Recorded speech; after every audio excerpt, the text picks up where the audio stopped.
Is it weird that I find the AI in this movie to be very attractive? Nah, it shouldn't.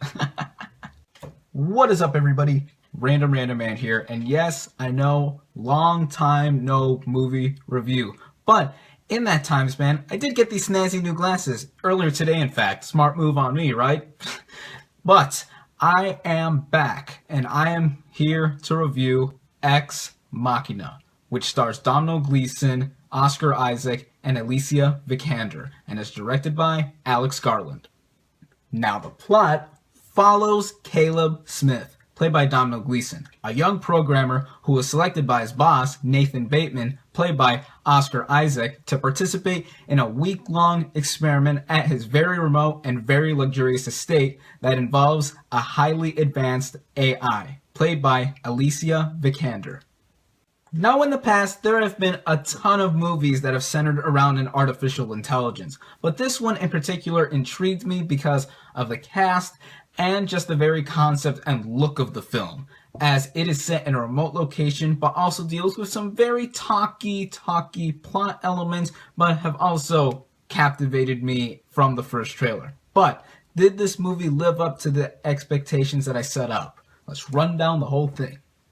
The core cast of this movie just makes up of the trio of actors that I've previously mentioned, Gleeson, Isaac, and Vikander. And let me tell you right off the bat, these are some of the more powerful performances I've seen in any movie recently. Domhnall Gleeson represents the programmer character very well while not being too geeky and not being too fully outlandish and out there for his own good. And he represents the fish out of water character as well in a very grounded light, but also very welcoming on screen. Oscar Isaac. Now, I do like this actor very much, but his performance here, it was just fantastic. He portrays a very smart and also very rich scientist with a sense of lenience and just laid backness, if that's a term, because he interacts with Gleeson's character with a very easygoing attitude, like, hey bro, what's up bro? Hey, what'd you think of it, man? Dude. He talks like that, and I don't think scientists are necessarily supposed to talk like that, but he represents that part so well, and I just can't believe that it came out to be very funny, but also very seriously taken in the context of the rest of the movie. Now we have Alicia Vikander as the AI Ava.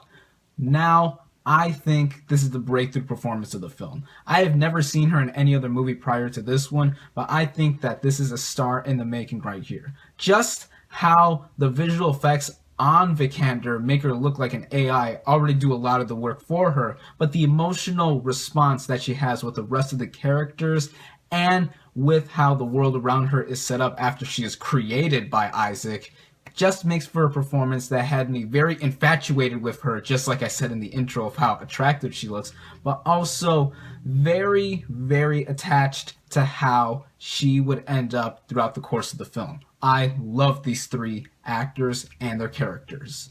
The writing for this movie is just so expertly pulled off.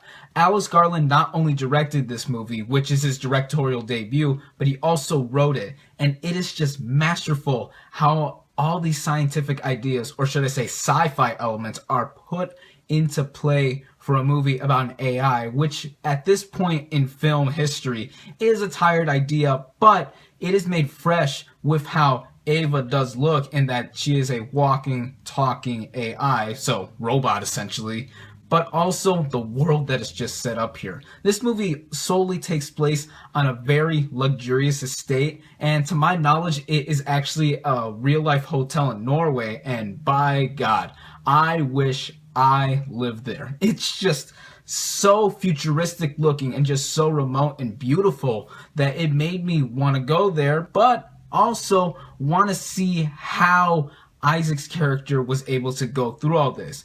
The context is not really given that much on screen, but there is enough character development and a lot more plot exposition that is spewed out that isn't unnecessary, but is also very moving towards the rest of the movie.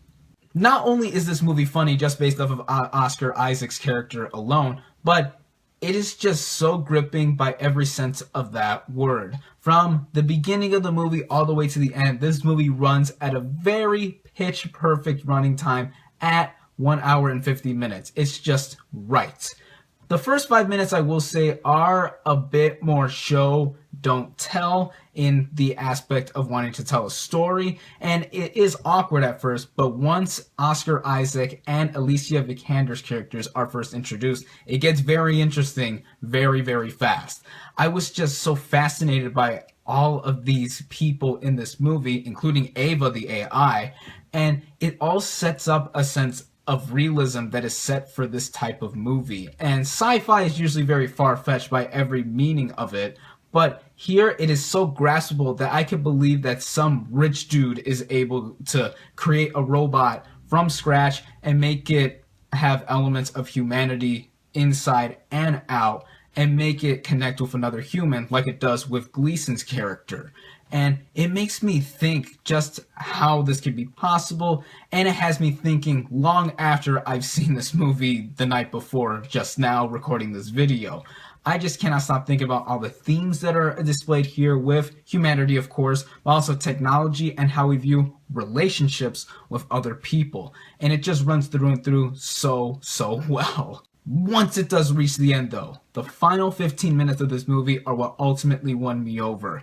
The movie finishes full circle from everything that was introduced all the way till its very end, that it just makes me feel so blown from up here in the cranial area. The first thought I had when this movie ended was,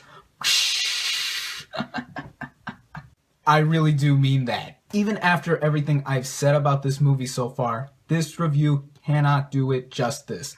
I think just about everything that is put out about Ex Machina is just fully realized through and through, and I don't think I could pick out any major problem I do have with this movie.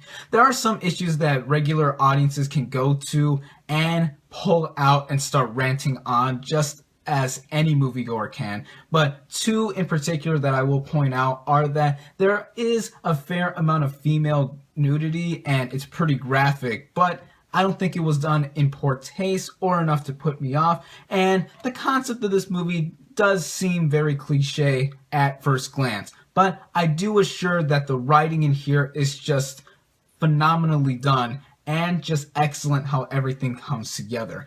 I think this movie is an ideal sci-fi masterpiece.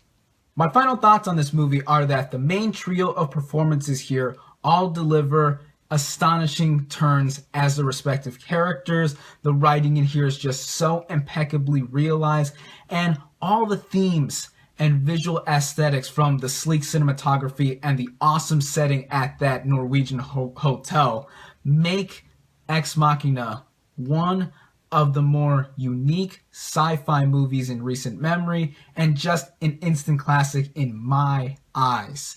I think it is still an ideal sci-fi masterpiece, and it's going to be fondly remembered by sci-fi buffs and moviegoers alike. I cannot recommend this movie highly enough, and as of this point in time, it is my favorite movie of 2015. My final verdict for Ex Machina is 5 out of 5 stars.